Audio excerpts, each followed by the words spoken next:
numéro 54. Quand je vois le sang.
Cantique numéro 69.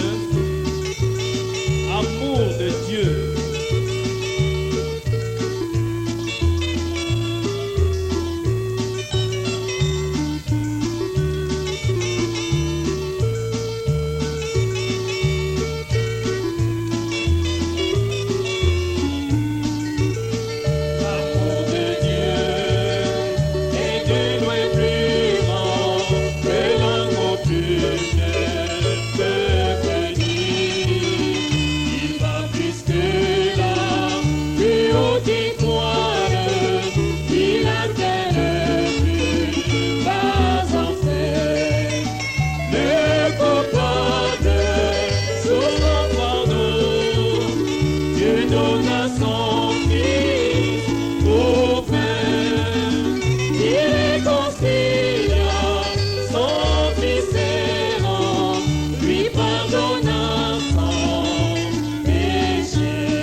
disparaître et que les trônes terrestres tombent, même si les hommes refusent de prier et d'évoquer sur les montagnes.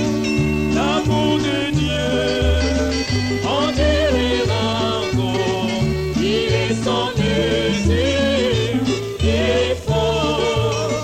Grâce divine pour la ratada, le chant des saints et des anges. Pour l'amour de Dieu, combien riche et pur, il est sans mesure et fort. Il endurera sans cesser toujours le chant des saints et des anges.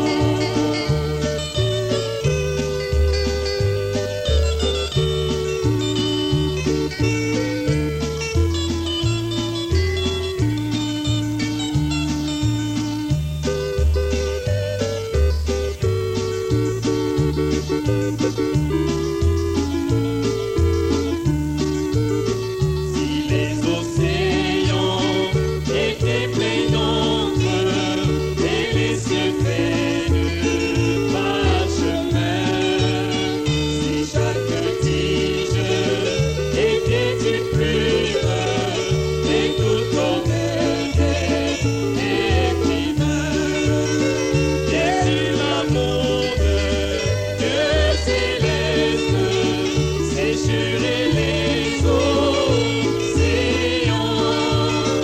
le rouleau ne peut contenir le tout, quoiqu'étendu bout à l'eau.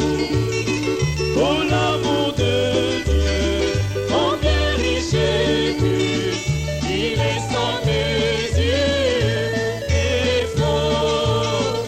Il endurera sans cesser toujours le chant des saints et des anges. Pour l'amour de Dieu, combien riche et pur, il est sans mesure et fort. Il endurera sans cesser toujours le chant des saints et des anges.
courbons la tête. Dieu bien-aimé, nous te sommes reconnaissants ce soir de cette grande occasion qui nous est donnée de venir de nouveau au nom du Seigneur Jésus. Affronter notre ennemi, ton ennemi, ici sur le champ de bataille, avec la parole, pour le chasser du milieu de ton peuple, afin qu'il puisse voir ce soir, Seigneur, la lumière de l'Évangile. Je te prie d'oindre nos yeux de collyre, pour qu'ils s'ouvrent à la vérité, que nous repartions d'ici en disant dans notre cœur ne brûlait-il pas au-dedans de nous, alors qu'il nous parlait en chemin? Guéris ceux qui sont malades et affligés, encourage ceux qui sont découragés, relève les mains affaiblies qui étaient languissantes. Puissions-nous porter nos regards sur la venue du Seigneur Jésus, que nous croyons toute proche. Nous le demandons au nom de Jésus. Amen. Vous pouvez vous asseoir. Je vais tâcher d'être bref ce soir, parce que je sais que beaucoup d'entre vous sont venus de différentes régions du pays pour la réunion, ou sont restés pour ça. Certains de vous, et devront rentrer, auront peut-être un long trajet à faire pour rentrer, et je vous en remercie. Ce matin, j'avais à cœur d'écouter prêcher Frère Neville. Je l'ai entendu prêcher bien des fois, et il n'y a pas une fois où je ne l'ai apprécié. Mais le message de ce matin tombait vraiment à point. Je sais que j'ai été conduit du Seigneur à écouter ça ce matin. Vraiment bien. Je comprends pourquoi vous aussi, vous aimez venir l'écouter. Et il vous sera toujours profitable, j'en suis sûr, de l'écouter. J'ai eu quelques entretiens aujourd'hui. J'essaye de me mettre à jour. Ce matin et cet après-midi, j'en ai encore beaucoup à faire. Et c'est Jéthro, je crois, qui a dit à Moïse à un moment donné, il a dit, la charge est vraiment trop lourde pour toi. Alors, nous avons beaucoup de frères ici qui peuvent s'occuper de vos problèmes. Et ce sont tous des problèmes dignes d'attention et des choses dont il faut vraiment s'occuper. Je vous recommande donc notre pasteur, ou frère Mann, et les autres ministres d'ici qui croient comme nous. Vous pouvez aller les voir, ils vous diront exactement ce qu'il faut faire. Pour certains, ce sont leurs enfants, des mariages mixtes ou des choses qui ne vont pas. Ces hommes-là peuvent vous venir en aide, autant que n'importe qui d'autre, parce que ce sont des serviteurs de Christ. Allez les voir, et je suis sûr qu'ils vous apporteront l'aide dont vous avez besoin. Je ne peux pas m'occuper de toutes les demandes. Il y en a tellement. Partout où on va. La pile est de plus en plus haute, voyez-vous. Et on voudrait s'occuper de toutes, seulement on ne le peut pas. Mais je ne cesse de prier que Dieu, d'une manière ou d'une autre, arrange tout ça pour vous. Maintenant, ce soir, nous voulons prendre dans les Écritures, lire un passage des Écritures tiré de Genèse, chapitre 3, et revenir un peu sur certaines choses dont nous avons déjà parlé dans le passé. Et nous verrons en repartant si le Seigneur Jésus aura bien voulu ajouter un peu à ce que nous savions. Je prie qu'il le fasse. Le serpent était le plus rusé de tous les animaux des champs que l'Éternel Dieu avait fait. Il dit à la femme, Dieu a réellement dit, vous ne mangerez pas de tous les arbres du jardin? La femme répondit au serpent, nous mangeons du fruit des arbres du jardin. Mais quant au fruit de l'arbre qui est au milieu du jardin, Dieu a dit, vous n'en mangerez point et vous n'y toucherez point, de peur que vous ne mouriez. Alors le serpent dit à la femme, vous ne mourrez point.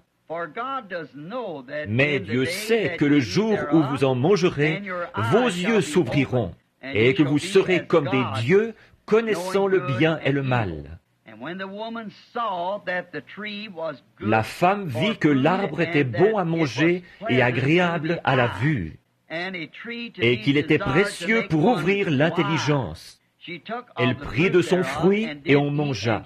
Elle en donna aussi à son mari qui était auprès d'elle, et il en mangea. Les yeux de l'un et de l'autre s'ouvrirent, ils connurent qu'ils étaient nus, et, ayant cousu des feuilles de figuier, ils s'en firent des ceintures. Que le Seigneur ajoute ses bénédictions à la lecture de sa parole. Maintenant, j'aimerais tirer de là mon sujet de ce soir, que j'intitulerai « L'Éden de Satan ». C'est une petite expression assez percutante, ça, « l'Éden de Satan ». C'est un peu dans le même genre que ce que je disais dimanche soir passé, je crois, quand je vous ai parlé ici du filtre d'un homme qui réfléchit et du goût d'un homme saint. Parfois, avec ces petites expressions choc, on en arrive à quelque chose. Elle nous incite à étudier, elle vous porte à lire la parole. Et c'est ce que je veux pour toute mon assemblée. L'homme ne vivra pas de pain seulement, mais de toute parole qui sort de la bouche de Dieu. Alors lisez la parole, étudiez-la. Et étudiez-la avec les yeux de Dieu, afin de donner à votre intelligence la compréhension, savoir comment vivre en ce jour actuel.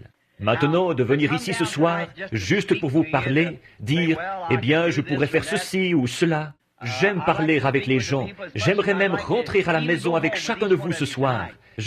Dieu sait que c'est la vérité. J'aimerais rentrer à la maison avec chacun de vous et prendre le petit déjeuner avec vous demain matin et aller chasser l'écureuil avec vous demain après-midi. Voyez-vous, j'aimerais le faire, mais je ne le peux pas. Et j'aimerais rentrer à la maison avec vous, simplement m'asseoir et parler avec vous, m'asseoir sur le perron après la réunion et prendre le temps de converser avec vous, vous parler de votre bien-être et de Dieu. J'aimerais vraiment faire ça. Aux hommes et aux femmes qui sont ici, Dieu sait que j'aimerais le faire, mais je ne le peux pas. Voyez-vous, on est tellement tiraillés et sous tension.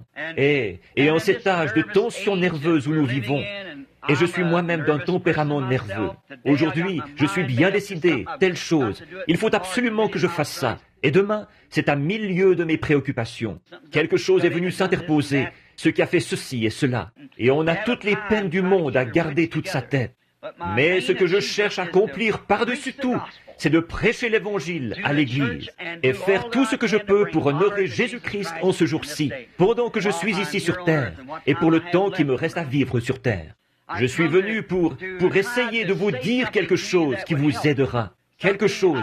Je me suis mis à l'étude après être rentré à la maison ce matin. Qu'est-ce que je pourrais dire ce soir, Seigneur, pour aider ces gens? En écoutant ce message puissant de ce matin que Frère Neville nous a apporté au sujet de... J'ai trouvé ça vraiment formidable, ce qu'il a dit là. Le médecin peut établir le diagnostic, mais l'homme qui arrive avec un plateau rempli d'aiguilles, c'est lui qui fait l'injection. Alors, j'ai trouvé que c'était vraiment une petite façon tout à fait savoureuse d'exprimer la chose. J'ai réfléchi là-dessus, le sérum après le diagnostic. Alors, c'est une très bonne chose, ça. Je voulais vous parler de quelque chose, vous apporter quelque chose qui vous éclairerait sur la promesse de Dieu pour cet âge-ci. Voyez? Quelque chose, non pas quelque chose que quelqu'un d'autre a été à une autre époque, mais quelque chose. Et alors que ces choses-là sont très bien, il nous arrive à tous de parler de ces choses. Mais j'ai pensé essayer, à l'aide des passages de l'Écriture que j'ai notés ici, d'attirer votre attention sur quelque chose qui pourrait vous éclairer, vous faire connaître, faire de vous un meilleur soldat sur le champ de bataille où vous combattez en ce moment, afin d'apprendre les tactiques de l'ennemi pour que vous puissiez tout bloquer avant d'être touché. Voyez-vous? Voilà l'essentiel, c'est d'apprendre à éviter les coups autant que possible. Alors, maintenant, considérons pendant quelques minutes, ce grand jour de péché où nous vivons maintenant. Je ne crois pas qu'il n'y ait jamais eu un jour, d'après tout ce que j'ai lu de l'histoire. Il y a eu des jours de plus grande persécution où partout les enfants de Dieu étaient mis à mort. Mais de voir la tromperie de l'ennemi, jamais nous n'avons connu un jour comme celui où nous vivons maintenant. C'est le jour où la ruse et la tromperie sont plus fortes que jamais. Et quand je vois ça, ce qui me vient à l'esprit, c'est que le chrétien doit être plus vigilant aujourd'hui qu'il ne l'a jamais été dans aucun âge. Bon, si on remonte à l'époque où Rome persécutait l'Église, si un chrétien faisait une faute, on l'envoyait à l'arène et on le donnait en pâture au lion ou quelque chose du genre. Quand on découvrait qu'il était chrétien, qu'il le confessait, mais son âme était sauvée parce qu'il était un croyant en Dieu, d'une foi pure et sans mélange, et qu'il avait volontiers scellé son témoignage par son sang, alors que les veines laissaient s'écouler, ou les déchirures de son corps, que le sang s'en répandait, il laissait monter ce cri, avec une foi si loyale, il disait « Reçois mon esprit, Seigneur Jésus ». Mais maintenant, la ruse du diable maintenant, c'est de faire croire aux gens qu'ils sont chrétiens alors qu'ils ne le sont pas. C'est ça qui arrive. Vous n'avez pas à sceller. C'est un jour de plus grande ruse qu'à l'époque, alors qu'il fallait sceller son témoignage en y laissant sa vie. Le diable a tendu tous ses pièges les plus subtils C'est un trompeur. Et Jésus nous a dit dans Matthieu 24 ce qu'il en serait du jour où nous vivons, le jour le plus trompeur qu'il y ait jamais eu. Tellement proche que cela séduirait même les élus de Dieu s'il lui était possible de les séduire. Maintenant, comparons quelques passages de l'Écriture ou quelques prophéties dont il est fait mention dans la Bible, qui se rapportent à aujourd'hui. Comparons-les avec le jour où nous vivons maintenant. 2 Timothée 3 nous enseigne ceci. Le prophète a dit que de nos jours, il arriverait que les hommes seraient emportés, enflés d'orgueil, aimant le plaisir plus que Dieu. Faites la comparaison, là, pendant un petit instant. Nous allons juste en parler brièvement, parce que nous n'avons pas le temps de tout voir en détail, comme nous devrions le faire. Mais juste pour faire un peu la lumière là-dessus, pour que vous puissiez voir quand vous rentrerez chez vous et que vous étudierez ça. Emportés, enflés d'orgueil, aimant le plaisir plus que Dieu, déloyaux, calomniateurs, intempérants et ennemis des gens de bien. Or, l'Esprit a dit expressément que ces choses-là se produiraient dans les derniers jours. Ce sont ces jours-ci ceux qu'annonce la prophétie. Maintenant, nous lisons aussi dans Apocalypse 14, ou plutôt Apocalypse 3, 14, l'âge de l'église de Laodicée, comment l'église serait dans ce dernier âge. Il est dit qu'elle serait assise en veuve et n'aurait besoin de rien. Elle était riche et s'était enrichie. Et elle ne savait pas qu'elle était pauvre, misérable, malheureuse, aveugle et nue. Elle ne le savait pas. Or, souvenez-vous, il s'adresse à l'église de cet âge-ci, malheureuse, aveugle, nue, et elle ne le sait pas. C'est ce dernier bout de phrase, cette dernière parole, qui fait que c'est si saisissant. Ils pensent être bien remplis de l'esprit, être fin prêt. L'âge de l'église de Laodicée, c'est l'âge de l'église pentecôtiste, puisque c'est le dernier âge de l'église. Luther a eu son message, Wesley a eu son message, et les pentecôtistes ont eu leur message. Et il est aussi dit, parce que tu es tiède, que tu n'es ni bouillant ni froid. Les émotions extérieures, une conception mentale de l'Évangile. Parce que, il a dit, tu es comme ça, je te vomirai de ma bouche. Autrement dit, cela le rendait malade de voir l'Église dans cet état-là. Et souvenez-vous, ils l'ont vomi, lui.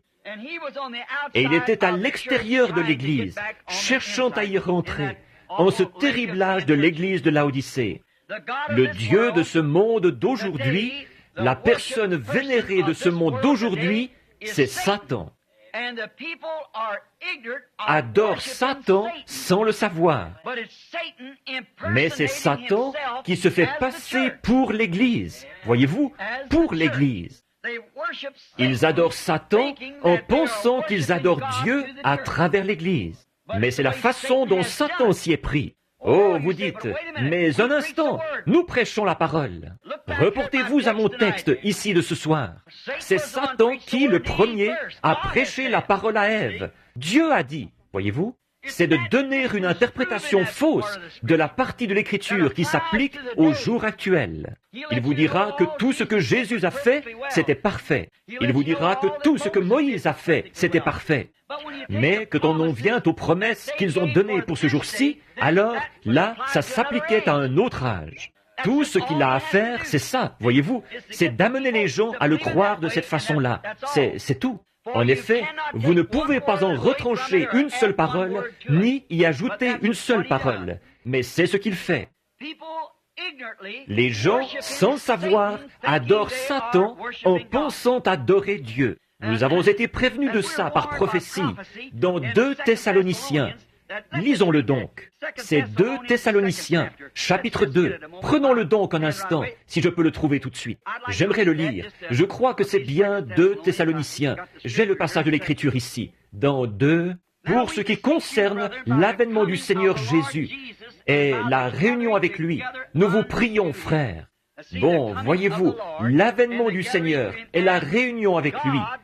Donc Dieu réunira son peuple avec lui dans les derniers jours.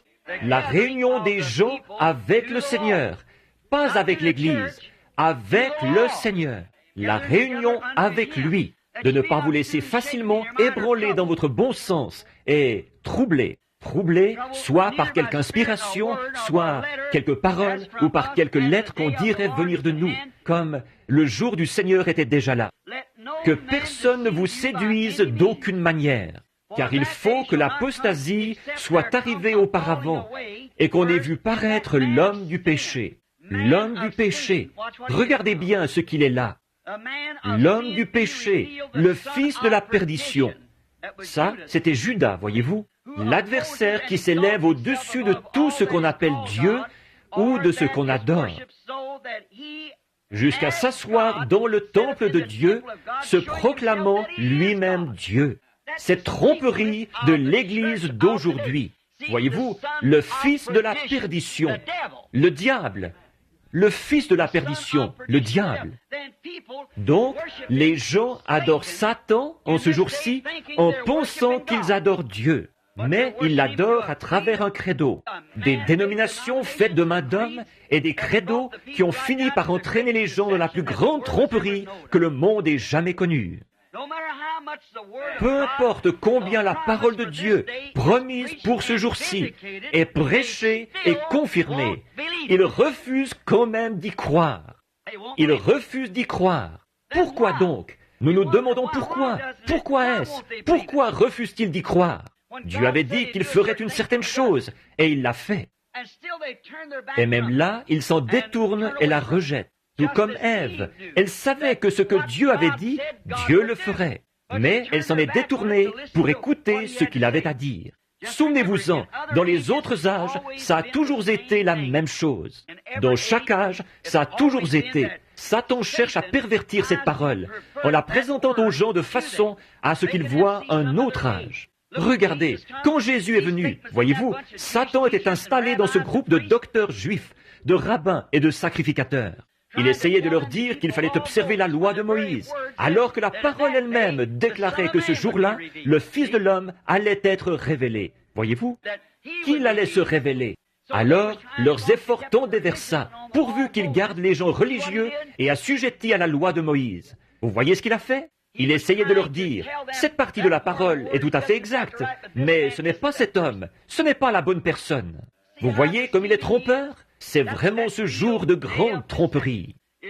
Ça a toujours été, et c'est pareil maintenant. Satan établit son royaume sur la terre.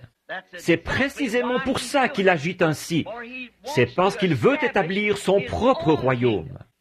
Tel un homme d'affaires qui n'est pas chrétien, il va prendre tous les moyens possibles pour vous faire voir une chose de travers. S'il poursuit un but et qu'il a avantage à vous faire agir ainsi, à vous faire voir la chose comme ça, il vous présentera tout ce qu'il peut et vous empêchera de voir la vérité là-dessus, parce qu'il ne pense qu'à lui-même. Peu lui importe combien il peut mentir, tricher et quoi encore, il a un avantage à en retirer. Et c'est pour ça que Satan agit ainsi. Et pour arriver à ses fins, il s'est servi du ministère, comme Dieu l'avait promis. Or, c'est par une séduction religieuse qu'il a commencé en Éden, et depuis, il a toujours continué comme ça. Non pas en formant un groupe de communistes. Les communistes n'ont rien à voir là-dedans. C'est l'Église qu'il faut surveiller. Voyez-vous, ce ne sont pas les communistes qui séduiraient même les élus. C'est l'Église qui séduirait même les élus. Voyez-vous, ce ne sont pas les communistes.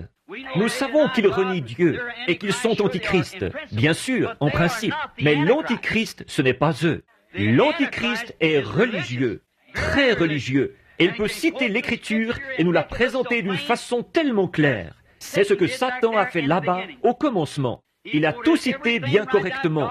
Dieu a dit, vous ne mangerez pas de tous les arbres du jardin. Voyez-vous, il la cite bien correctement. Elle a dit, oui, nous pouvons manger de tous les arbres du jardin, mais il y a un arbre au milieu du jardin dont Dieu a dit qu'il ne fallait pas manger, car ni même y toucher. parce que le jour où nous le ferions, ce jour-là, nous mourrions. Il a dit, « Oh, sûrement que vous ne mourrez pas. » Mais je vais te dire pourquoi Dieu a dit ça. C'est parce que, voyez-vous, il a cité cette vérité, vous voyez?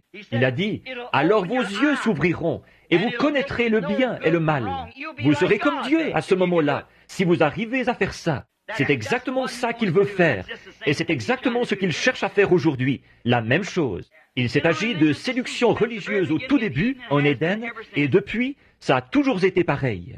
Du temps d'Adam, c'était de la séduction. Du temps de Noé, c'était de la séduction. Du temps de Jésus, c'était pareil. Et maintenant, c'est pareil. Le même moyen, une tromperie religieuse. Maintenant, si nous remarquons la terre, quand Dieu avait la haute main sur elle, or, quand Dieu avait la haute main sur elle. Ensuite, quand Satan a pris possession en rejetant la parole de Dieu, Dieu, à un moment donné, avait la haute main sur la terre. Il l'a placée sur son orbite, il l'a disposée pour qu'elle soit fonctionnelle. Il a tout fait, il avait la haute main sur elle.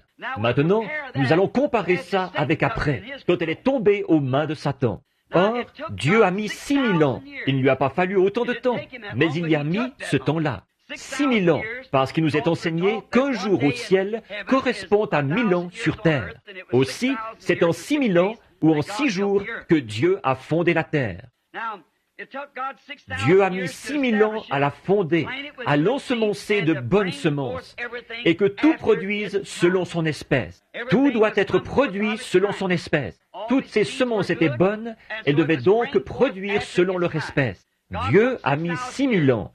Finalement, quand il a eu terminé, et finalement, le quartier général de la terre a été établi dans un lieu magnifique, situé à l'est de l'Éden, appelé le Jardin d'Éden. Dieu a établi le quartier général du monde dans le Jardin d'Éden, en Égypte. C'est à l'extrémité est du jardin que se trouvait le quartier général. Et comme maître des lieux, il a désigné son fils et l'épouse de son fils pour gouverner tout ça. C'est exact, c'est ce que Dieu a fait. Il leur a confié la direction entière. Il pouvait parler au vent et ceux-ci cessaient de souffler. Il parlait à tel arbre et il se déplaçait d'ici à là. Le lion et le loup paissaient ensemble et l'agneau se couchait avec eux. Le mal n'existait pas. C'était la paix parfaite, l'harmonie parfaite. Tout était parfait. Et quand Dieu avait la haute main sur la terre, et remarquez, il avait vu à ce que son monde, il avait vu à ce que tout y fonctionne bien. Il avait vu à ce que tout progresse bien. Tous se nourrissaient de végétaux. Rien n'allait mourir, rien n'allait se gâter, rien n'allait se perdre. Rien, c'était tout simplement parfait. Et, à la tête de tout ça, il a placé ses enfants bien-aimés, son fils et sa fille, un mari et sa femme, pour diriger. Dieu était tellement satisfait, et il s'est reposé de toutes ses œuvres le 7e jour. Et il a sanctifié ce 7e jour, en a fait son sabbat. En effet, Dieu a contemplé l'ensemble, après avoir mis 6000 ans à modeler et à préparer, à créer tout ça. Il a dressé les montagnes, et par les volcans, il a projeté les montagnes vers le ciel, et toutes ces choses qui ont été produites au cours des éruptions. Il l'a fait sécher, et tout était tel qu'il l'avait disposé. Et c'était un endroit magnifique. Il n'y avait rien de comparable à ces glorieux paradis de Dieu, et les dinosaures gigantesques, et tout ce qui s'y mouvait. Tous les grands animaux, ils étaient inoffensifs. Ils étaient doux comme un chaton. Ils étaient exempts de tout. Pas de maladie, pas de peine, pas un seul germe porteur de maladie sur terre. Oh, quel endroit! Les grands oiseaux volaient d'arbre en arbre. Adam les appelait par leur nom. Ils venaient se poser sur son épaule et lui roucouler à l'oreille. Et, oh, quel endroit merveilleux Dieu avait là!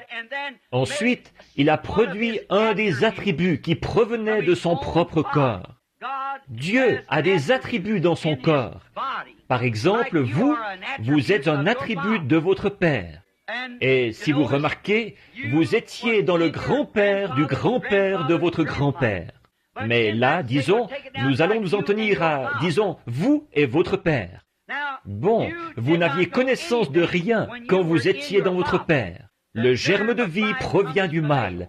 Le mâle a la cellule de sang. La femme a l'ovule. Donc, Et c'est la cellule de sang qui renferme la vie. Et alors, quand vous étiez dans votre Père, en fait, vous n'en saviez rien. Mais n'empêche que la science et la parole de Dieu prouvent que vous étiez dans votre Père. Seulement, vous n'en saviez rien. Mais votre Père, là, il désirait ardemment vous connaître. Et grâce à son union intime avec votre mère, alors il était donné à votre Père de vous connaître. Maintenant, vous êtes l'attribut de votre Père.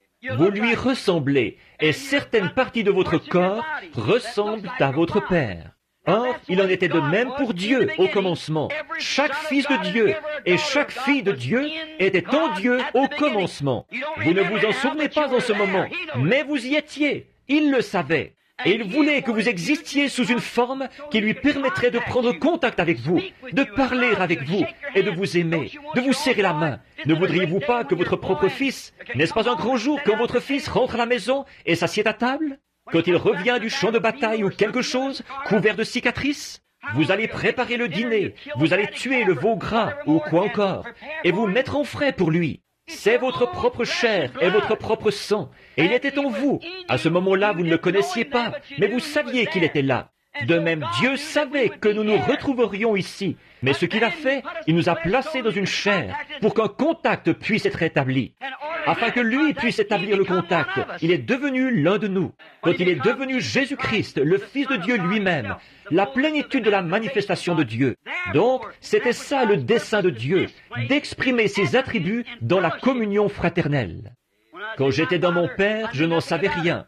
Mais quand je suis devenu son fils et que je suis né de lui, j'étais un attribut, une partie de mon Père. Et vous êtes une partie de votre Père. Et à titre d'enfant de Dieu, nous sommes une partie de l'attribut de Dieu qui était en lui, qui a été fait chair comme lui a été fait chair, pour que nous puissions être en communion les uns avec les autres, comme une famille de Dieu sur la terre.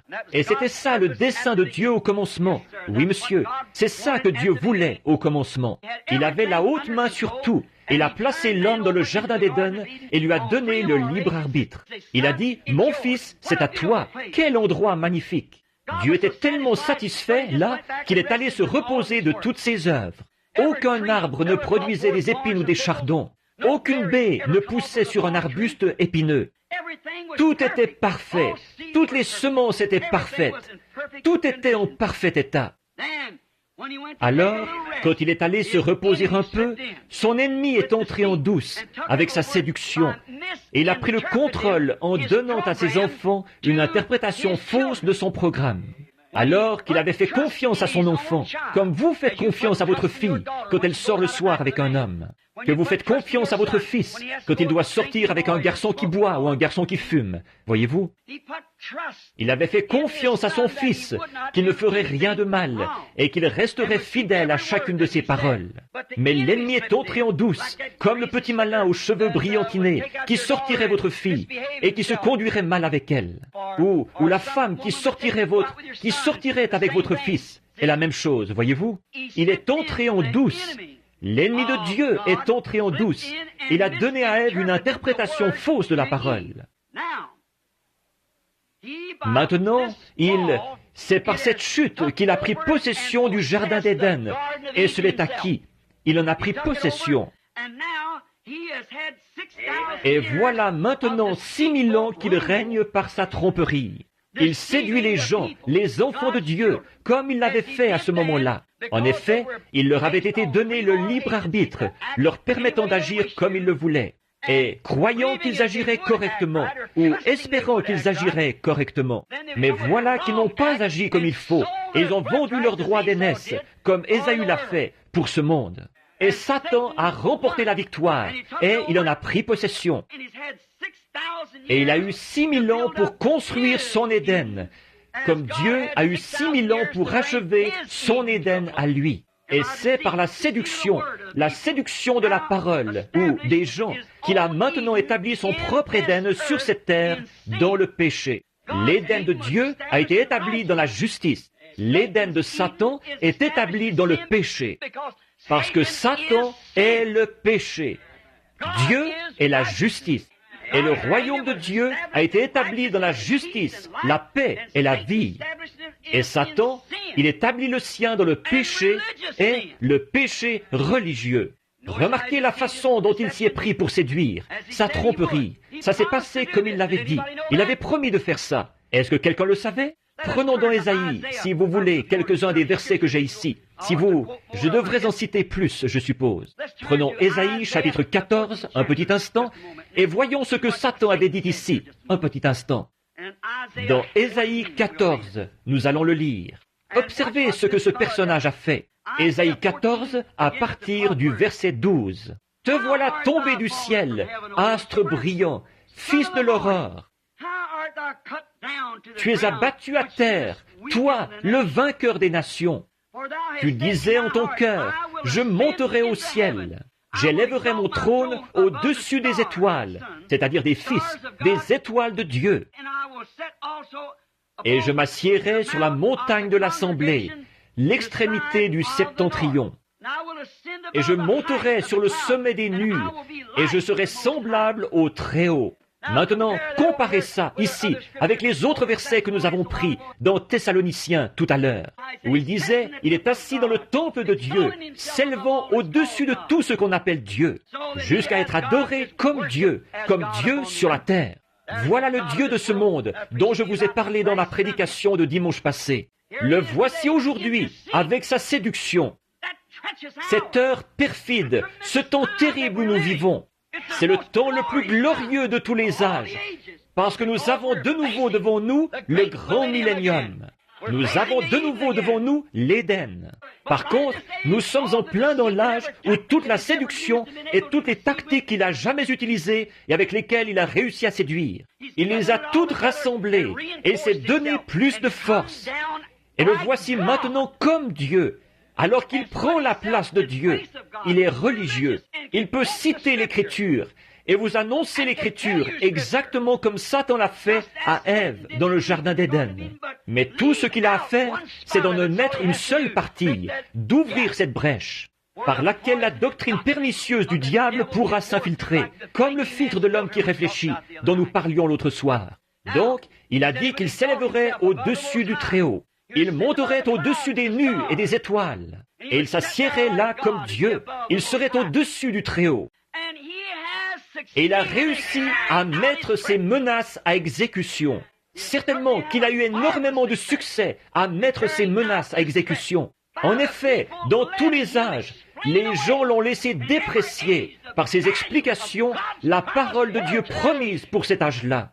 C'est exactement comme ça qu'il s'y est pris. Dans tous les âges, il l'a déprécié par ses explications. À l'époque de Noé, il a expliqué qu'il était impossible qu'il pleuve du ciel, car il n'y a pas de pluie là-haut. Son grand évangile scientifique qu'il a prêché dans le jardin d'Éden, il pouvait envoyer des instruments jusqu'à la lune et prouver qu'il n'y avait aucune humidité là-haut. Seulement Dieu avait dit qu'il y aurait de la pluie. Mais Satan a réussi et il a empoisonné l'esprit des gens par une recherche scientifique qui déclarait que la chose n'était pas faisable. Mais elle s'est faite. Dieu avait dit qu'elle se ferait et elle s'est faite. Effectivement. Maintenant, à l'époque de Jésus, il a fait la même chose. De nouveau, il a empoisonné l'esprit des gens par sa séduction. Voyez-vous, en donnant une interprétation fausse de la parole.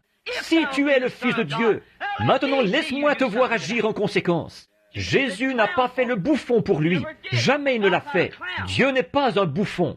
Il n'a pas à exaucer aucune des demandes de Satan. Il n'avait qu'à. Jésus a dit, il est écrit, tu ne vivras pas, l'homme ne vivra pas de pain seulement, mais de toute parole qui sort de la bouche de Dieu. Voyez-vous, il n'avait pas à faire le bouffon à cause de lui. Il n'avait pas à faire du pain. Il aurait pu en faire. Mais il aurait écouté le diable. Alors, il n'avait pas à écouter le diable. De nouveau, c'est le péché religieux, comme au commencement, tellement trompeur. Observez-le bien, là. Il ne s'agit pas simplement du vieux péché de tous les jours, de commettre l'adultère et de s'enivrer, et de prendre le nom de Dieu en vain. Il ne s'agit pas de ça. Non. Vous vous souvenez, il y a des années, beaucoup d'entre vous qui venez ici depuis longtemps, vous vous souvenez de ma prédication quand j'avais prêché sur les désillusions au jugement. La prostituée, elle ne sera pas déçue là-bas. Elle sait où elle s'en va. L'ivrogne ne sera pas déçu là-bas. Le contrebandier d'alcool, celui qui joue à des jeux d'argent, le menteur, le voleur, ce n'est pas lui qui va être déçu, mais c'est cet homme qui pense être dans le vrai. Là voilà la désillusion. C'est cet individu qui est venu dire, « Seigneur, n'ai-je pas prêché l'Évangile? N'ai-je pas chassé des démons par ton nom ?» Jésus a dit, « Retirez-vous de moi, vous qui commettez l'iniquité. Je ne vous ai même jamais connu. » Là voilà la désillusion. Voyez-vous, cette tromperie. C'est ce que je ne cesse de... C'est à cause de ça que je suis si mal compris. Ce n'est pas parce que je veux être différent des autres. Je ne veux pas être différent, mais je dois être honnête. J'ai un message et il doit être transmis aux gens. C'est à cause de ça que c'est si mal compris par les gens. Ils pensent que je suis contre tout le monde. Si seulement ils savaient, je suis pour tout le monde. Et je fais tout ce que je peux pour leur apporter la vérité exactement, comme elle a été placée dans mon cœur, et telle qu'elle a été inscrite dans la Bible, ici. Et Dieu prouve que c'est la vérité. Alors, il n'y a rien à faire. Alors, ou bien il la regarde en face, ou bien non. Voyez-vous, ils ne veulent pas voir ce qu'il en est, parce qu'ils ont déjà tout vendu. Ils ont vendu leur droit d'aînesse à une organisation, à une dénomination, une tentative, leur droit d'aînesse, d'aller au ciel en se reposant sur une religion organisée. Et c'est Satan qui est le chef de tout ça. Dieu n'a jamais eu de religion organisée. Jamais. Et ils vendent tout pour ça. Alors un groupe d'hommes, ils interprètent la parole et déclarent qu'elle veut dire ceci et qu'elle veut dire cela. Dieu n'a pas besoin d'interprète. Il s'occupe lui-même de l'interpréter. Il n'a besoin de personne d'autre pour lui dire comment procéder. Il est souverain. Il a dit de quelle façon il procéderait. Et c'est comme ça. Il doit tenir sa parole. Voici les signes qui accompagneront ceux qui auront cru. C'est exactement ce qu'il voulait dire. Tout ce qu'il a annoncé comme devant se produire, il a annoncé ce qu'il arriverait en ces derniers jours, qu'il allait faire certaines choses. Et il les a faites. Il n'a pas à demander à qui que ce soit si c'est le moment ou pas. Il sait quel est le moment et quel est le plan. Maintenant, Satan, ce trompeur, tel qu'annoncé dans Matthieu 24, avec tant de séduction. Maintenant, nous voyons que par ces programmes évangéliques, la connaissance, une meilleure instruction, une éthique supérieure, la civilisation et tout, il a ensorcelé les gens qui veulent servir Dieu au point qu'ils croient à son mensonge. Ève ne voulait pas faire ça, mais il lui a montré qu'elle y trouverait plus de sagesse. Elle ne savait pas, elle voulait savoir. Elle ne comprenait pas, mais elle voulait comprendre. Et Dieu lui avait dit de ne pas chercher à comprendre. Comment pourrais-je comprendre aucune de ces choses? Je ne peux pas les comprendre. Je les crois. Je n'ai pas besoin de les comprendre. Dieu, c'est la foi et non la compréhension. Nous croyons ce qu'il a dit. C'est tout. Maintenant, comparez l'Éden de Dieu avec celui de Satan maintenant. Après ces 6000 ans où il a perverti l'interprétation véritable de la parole de Dieu promise pour l'âge. Maintenant, faisons la comparaison et voyons où nous en sommes.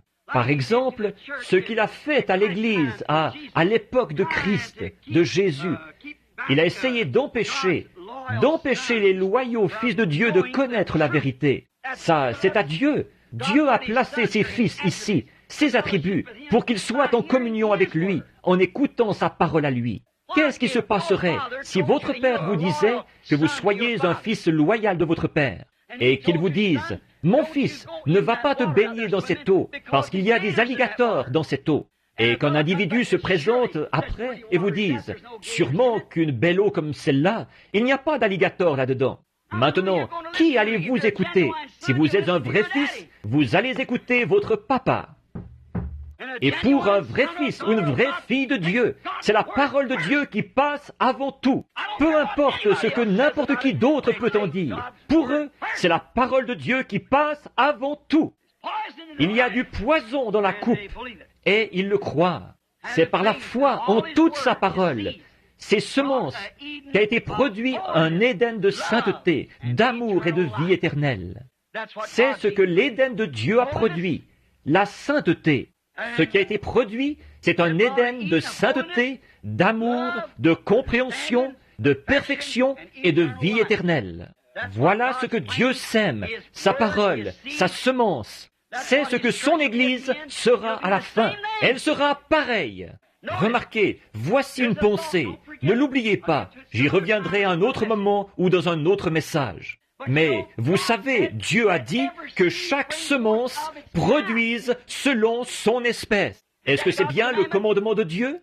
Alors, ça sert à quoi qu'un prédicateur ou que n'importe qui d'autre essaye de faire dire autre chose à cette parole? Voyez-vous? Chaque parole de Dieu est une semence. Jésus l'a dit, une semence qu'un semeur a semée. Alors, si Marc 16 est la parole de Dieu, cela produira selon son espèce. Si Malachie 4 est la parole de Dieu, cela produira selon son espèce. Et toutes les autres promesses doivent produire selon leur espèce. Voyez-vous Satan ici, sous son déguisement, lui, il cherche à dire, ça non, ce n'est pas ainsi. Comprenez-vous? Voyez-vous, Satan dit, oh, ça ne s'applique pas à notre jour.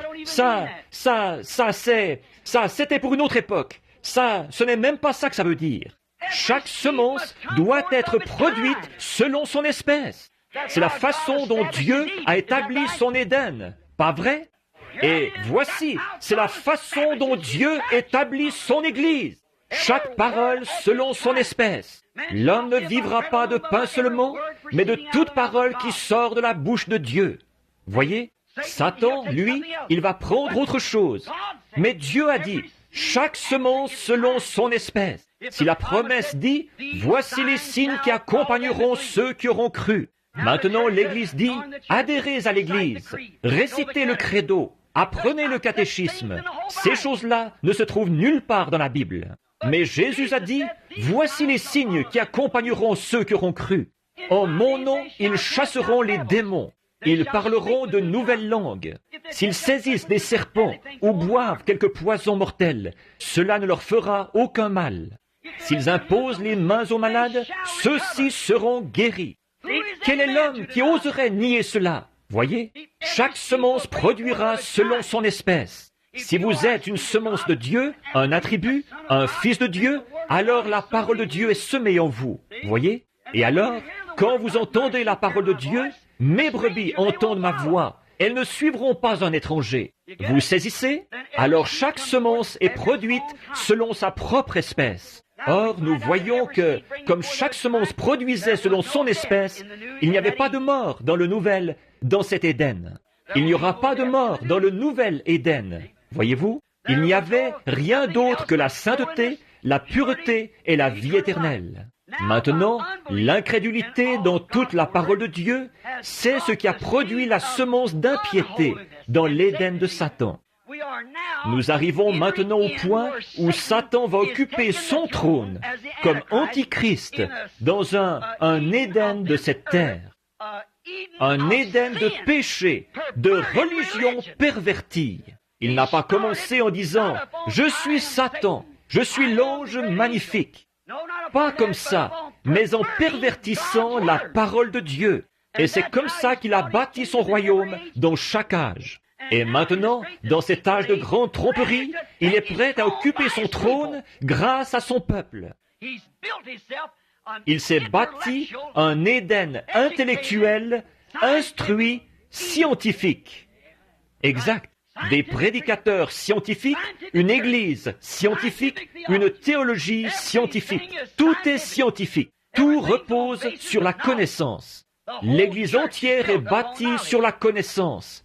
Elle n'est pas bâtie sur la foi. Un jour, je suis allé tenir une réunion à l'église d'un certain homme.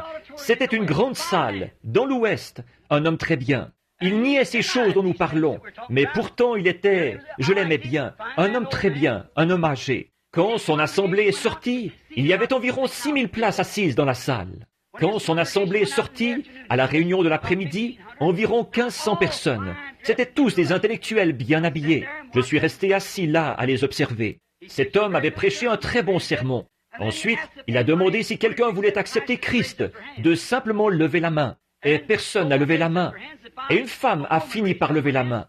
Il a dit, « Très bien, vous êtes chrétienne à présent. » Et il s'est occupé de la faire baptiser. Et puis, quand il est sorti, il a consacré un bébé. Il a embrassé le petit bébé et a fait une prière pour lui et il a laissé partir les gens. Quand son assemblée est sortie, c'étaient tous des gens bien, érudits, instruits. Là, je suis resté tout près pour serrer la main à cet homme et lui souhaiter bonne chance comme il sortait. Et à ce moment-là, mon groupe est entré. On ne pouvait pas les laisser entrer pendant que son groupe était là. Le mien est arrivé en fauteuil roulant, sur des civières, en camisole de force, des aliénés et tout le reste. Vous voyez la différence? C'est ça. Voilà la chose dont je parle, voyez-vous? Voyez-vous, c'est quelque chose de différent. Alors que, par une connaissance scientifique, vous pouvez produire un évangile compréhensible, par lequel vous, celui qui croit en Jésus-Christ, ne sera pas condamné. Voyez-vous? Mais voici les signes qui accompagneront ceux qui auront cru. Voyez-vous? Il omet d'inclure ça. Voyez-vous? Elle a cru en Jésus-Christ. Elle est sauvée. Si ces signes accompagnent la croyante. Et celui qui entend ma parole, pas juste de déchiffrer les mots, pas de l'entendre avec ses oreilles, mais de la comprendre. N'importe qui peut l'entendre. Une prostituée peut l'entendre et rester une prostituée. Voyez-vous? Un ivrogne peut l'entendre. Un menteur peut l'entendre et rester quand même un menteur. Mais celui qui comprend ma parole et qui croit à celui qui m'a envoyé a la vie éternelle. Et voilà, voyez-vous? Et personne ne peut faire ça à moins que Dieu l'ait prédestiné. Jésus a dit, « Nul ne peut venir à moi si mon Père ne l'attire. Et tous ceux que le Père m'a donnés viendront à moi. » Amen. Tout repose dans la souveraineté et la prescience de Dieu. Il vit seul et il n'y a personne qui lui dit quoi faire. Alors, par l'incrédulité, de ne pas accepter toute la parole de Dieu, c'est ce qui a produit une semence d'incrédulité, d'impiété, de péché, de haine et de mort éternelle dans cet âge de l'Église rempli de péché intellectuel. Maintenant, avez-vous saisi? En ce jour-ci, alors que le monde entier est religieux, le saviez-vous? Le monde entier est religieux. Et, en cet âge religieux, des grandes églises à tous les coins de rue. Tout ça aboutit à l'adoration de Satan. C'est ici, en plein dans la Bible. C'est exact. Et ces séminaires de théologie intellectuelle, ils ont produit une personne intellectuelle qui a reçu une formation pour savoir comment parler, quoi faire, comment produire des émotions. Et tout, comme de la psychologie, pendant 3 ou 4 ans, pour savoir traiter avec la pensée d'un homme. Voyez-vous, l'Esprit de Dieu n'est pas quelque chose qu'on reçoit par une formation scolaire. C'est quelque chose qu'on reçoit par prédestination, de la main du Dieu Tout-Puissant. Vous ne pouvez pas recevoir vos expériences par une formation scolaire ou par un apprentissage. C'est par la prédestination, de la main de Dieu, et par la prescience de Dieu que vous les recevez. C'est exact. Donc, c'est ce qui a produit ce grand Éden dans lequel ils vivent actuellement, l'Éden d'un monde ecclésiastique. Les églises s'unissent toutes maintenant dans le grand conseil œcuménique. Elles vont former l'Église mondiale. Toutes vont se réunir sous un seul chef, alors que Satan sera mis sur un trône. Exactement. Et le dernier appel est lancé pour atteindre l'épouse avant qu'elle n'entre là-dedans. Car une fois là-dedans, elle a pris la marque de la bête et est condamnée. Elle n'en sortira jamais. C'est pour cette raison qu'il est dit, « Sortez du milieu d'eux, mon peuple, avant que tout cela aboutisse là-dedans, avec lui. » Voyez-vous? Sortez du milieu d'eux et séparez-vous. Donc la haine, la mort et la séparation éternelle d'avec Dieu dans cet Éden. La convoitise, la souillure, la perversion. Comment? En semant la mauvaise semence. Ça me rappelle la vision que j'ai eue avant que je rencontre les pentecôtistes pour la première fois, de cet homme qui parcourait la terre, habillé en blanc. Vous m'avez entendu la raconter bien des fois. Et quelqu'un est venu derrière lui. Il semait des semences de discorde. Mais il a bel et bien remporté la victoire dans Ève, dans le jardin d'Éden, par la convoitise d'Ève pour le péché. La convoitise pour Ève du péché. Donc, si Ève a eu soif de connaissance, c'était un péché. Et nous, quand nous avons soif de connaissance, que nous voulons avoir un doctorat en philosophie, un doctorat en droit, c'est un péché, ça. Ce sont des déclarations fracassantes, mais c'est la vérité. Peu importe combien c'est fracassant, c'est quand même la vérité. Voyez-vous? D'avoir soif de connaissance, de comprendre. Ce qu'il y a aujourd'hui, c'est que nous ne cherchons pas à établir la parole de Dieu dans le cœur des gens. Nous cherchons à nous établir nous-mêmes. Les églises cherchent à établir la doctrine de l'Église dans le cœur de la personne. Nous avons reçu l'ordre d'établir la parole de Dieu. Paul a dit, « Je ne suis pas allé chez vous avec les discours persuasifs de l'homme, afin que votre foi soit fondée sur la connaissance de l'homme. Mais je suis allé chez vous avec la puissance, avec des manifestations du Saint-Esprit, afin que votre foi soit fondée sur Dieu. » Voilà, l'homme ne doit pas s'établir lui-même. C'est ce que nous trouvons parmi, que Dieu fasse quelque chose pour une personne et l'on voit, et vous allez voir tous les autres chercher à imiter ça. Voyez-vous, ils cherchent à s'établir eux-mêmes. Chacun, moi, j'ai fait ceci, moi, ma dénomination, moi, ceci. Ils s'établissent eux-mêmes. Quel est le sujet de notre prédication? Nous-mêmes ou le royaume de Dieu? Établir la parole de Dieu. Retirer l'incrédulité du cœur de l'homme et y établir le royaume de Dieu. Et le royaume de Dieu ne peut pas être établi dans le cœur d'un homme, à moins que Dieu ait conçu cet homme ainsi. Il ne peut pas être établi dans... Et souvenez-vous, ce qui est trompeur là-dedans, c'est que l'homme pense être dans le vrai. Il y a telle voie qui semble droite à un homme. Tout être intellectuel semble être dans le vrai. Comme je vous le racontais un dimanche, il y a quelques semaines, quand je me suis tenu près de mon bébé mourant, Satan était là qui me disait, « Il y a ton papa qui est mort dans tes bras l'autre soir. Il y a ta femme qui est étendue à la morgue. Et ici, il y a ton bébé qui s'en va. Et tu lui as demandé de t'exaucer. Il a baissé le rideau devant toi. Maintenant, et pourtant il est un Dieu bon. Et pourtant tu disais qu'il était un guérisseur. Qui soutient ce que tu disais être vrai, tu as tort. Oh, tout le raisonnement, toutes les facultés mentales ne pouvaient faire autrement que de reconnaître que c'était vrai. Et il avait raison, jusque-là. Et il avait aussi raison quand il a dit à Ève, « Vos yeux s'ouvriront et vous distinguerez le bien et le mal. Et vous serez comme des dieux à cause de ça, en distinguant le bien et le mal. » En effet, Dieu ne les avait pas encore laissés se rendre compte qu'ils étaient nus. Alors, il savait qu'il distinguerait le bien et le mal. Et il avait raison. Mais vous voyez, c'était contraire à la parole de Dieu. Et c'est pareil pour les ministres qui vont dans les séminaires apprendre une théologie faite de main d'homme. Ça peut sembler vrai, ça peut être une bonne façon de comprendre la chose, mais c'est faux. Nous n'avons pas besoin de la comprendre. Nous la croyons parce que c'est ce que Dieu a dit et ça règle la question pour toujours. Toute la chose, c'est comme ça qu'il faut la croire. Oh, combien Ève avait soif d'avoir un doctorat en philosophie. Voyez-vous, combien elle avait soif d'être plus intelligente qu'elle ne l'était. Remarquez la similitude. L'homme et sa femme. Maintenant, remarquez, l'homme et sa femme, tous deux étaient nus dans le jardin d'Éden, l'Éden de Dieu. Maintenant, je vais conclure. J'avais dit que je ne vous garderais que quelques minutes. Regardez. Observez là, alors que je conclus. Maintenant, comparez ceci. La similitude, l'homme et sa femme qui étaient tous deux dans l'Éden de Dieu, complètement nus, et ils ne le savaient pas. C'est que, pourquoi ne le savaient-ils pas? C'est qu'ils étaient voilés à leur sens de la nudité par le voile saint du Saint-Esprit. Ils pouvaient se regarder l'un l'autre et ils ne savaient pas qu'ils étaient nus. Ils étaient voilés par le Saint-Esprit, la sainteté. Ils étaient voilés. Le voile de Dieu, encore aujourd'hui, peut regarder sans convoiter. Il détourne la tête. C'est un voile saint, voyez-vous, un voile saint. Dieu tenait leurs yeux. Ils étaient tous les deux. L'un était un homme et l'autre était une femme. Et ils ne savaient pas qu'ils étaient nus, parce que la sainteté de Dieu tenait leurs yeux voilés.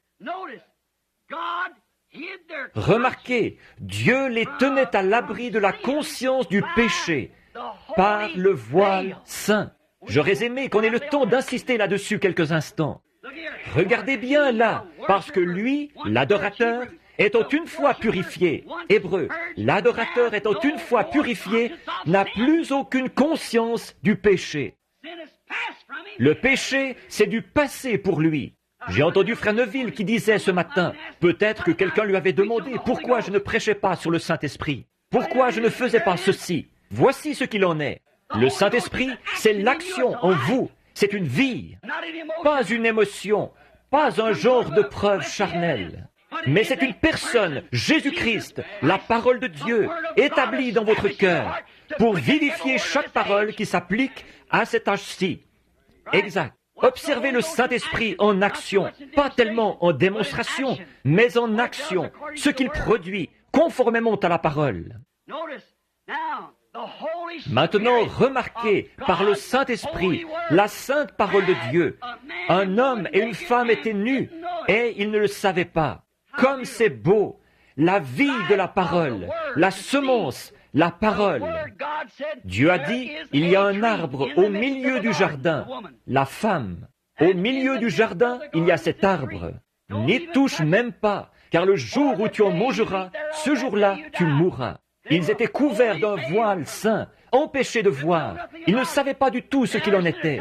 Ils n'auraient jamais osé y toucher. Ils étaient couverts d'un voile saint. Ils étaient en sécurité dans le pavillon de Dieu. Ils étaient vivants. Il n'y avait pas de mort autour d'eux. Alléluia! Ils avaient un amour parfait l'un pour l'autre, une vie parfaite pour toujours. Ils avaient un amour parfait, une compréhension parfaite de l'amour de Dieu. Ils avaient la parole de Dieu et ils la gardaient. Ils étaient vivants et en sécurité dans l'Éden de Dieu. Et il n'y avait pas de mort du tout autour d'eux. Ensuite, Satan a amené Ève à écouter son évangile de théologie, l'évangile de la connaissance, d'études plus poussées, d'une éthique supérieure, d'une meilleure civilisation, d'une instruction supérieure et tout. Alors, quand il l'a fait s'arrêter pour l'écouter un instant, écouter ses raisonnements, et nous avons reçu l'ordre de renverser ces choses, quand il a réussi à lui faire écouter ça. Bon, regarde bien, l'Église est ci et ça. Elle est établie depuis tellement longtemps. Nous sommes l'une des plus anciennes églises du pays. Le maire de la ville la fréquente. Peu importe ce que c'est, voyez-vous, si c'est contre la parole de Dieu, soyez contre. C'est votre ennemi. Tout ce qui est contre la parole est votre ennemi. Tout ce qui est pour la parole est votre frère. Il est une partie de vous. Remarquez, elle a ôté le voile saint pour voir ce qu'il en était réellement du sexe. Faites la comparaison, ce que produirait la convoitise. Elle a ôté le voile de sur ses yeux. Cette chose sainte avec laquelle Dieu avait couvert ses yeux. Elle voulait avoir de la connaissance, savoir ce qu'il en était. Alors, elle a ôté le voile pour voir ce qu'il en était. Elle a écouté le diable et remarqué dans quelle position elle s'est retrouvée à cause de ça. Ils ont fait la même chose dans tous les âges qui ont suivi, en acceptant toujours le côté intellectuel. Et maintenant, un royaume de Satan a été bâti, la connaissance, sa semence qu'il avait semée. Et c'est ainsi que le monde est devenu un Éden de mort. Maintenant remarquez, maintenant considérez Apocalypse 3, l'âge de l'église de Laodicée. Pensez-y, maintenant remarquez. Elle, Ève, est la reine de Satan. Voyez-vous, Satan, le serpent, est allé vers Ève avant qu'Adam aille vers elle. Voyez, c'est exact. Alors, il l'a séduite. Voyez-vous, donc Satan, le serpent, a été le mari d'Ève avant qu'Adam l'ait jamais connue. Voyez-vous, il l'a séduite. La Bible dit, et c'est là qu'elle a su qu'elle était nue. Voyez? Maintenant, considérez l'âge de l'église de Laodicée. Elle, Ève, est assise, la reine de Satan. Elle est riche en biens de ce monde, aveugle, nue de nouveau, et elle ne le sait pas, exactement comme dans l'Éden de Dieu. Mais maintenant, ce n'est pas parce que le voile saint couvre son visage, mais plutôt le voile de la convoitise. Voilà qu'elle a ôté le voile saint de Dieu, et elle s'est couverte d'un voile de connaissance pour convoiter. Et maintenant, elle a un voile de convoitise qui la rend aveugle, inconsciente que c'est un péché. Elle est nue dans la rue et elle ne le sait pas. C'est une prostituée dans la rue. Les femmes en short, aux yeux de Dieu, ce sont des prostituées et elles ne le savent pas. Remarquez, considérez les femmes de chez nous. Bon, si vous voulez connaître l'état de l'Église, observez la conduite des femmes. Elles représentent toujours l'Église. dans l'Éden de Satan, du péché et de l'incrédulité, une perversion religieuse, un royaume perverti. Au lieu d'opter pour la parole de Dieu, ils ont opté pour le savoir intellectuel de l'homme. Au lieu d'opter pour l'Église, ils ont opté pour l'organisation. Et ils sont en train de tout soumettre à un seul chef suprême. Maintenant, remarquez, perverti de son état d'innocence. Maintenant, ne manquez pas ceci. L'Église, avec ce voile de la convoitise sur elle, remarquez où ça l'a menée. Ça l'a pervertie. Elle est passée de l'innocence à la connaissance. Voyez? Avec le voile saint, elle était innocente. Avec le voile de la convoitise, elle est connaisseuse. Elle sait que c'est agréable. Elle sait ce que ça procure. Voyez-vous? C'est un fruit, un arbre précieux qui ouvre l'intelligence. Voyez? Elle s'est pervertie. Moment de prière.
Ooh.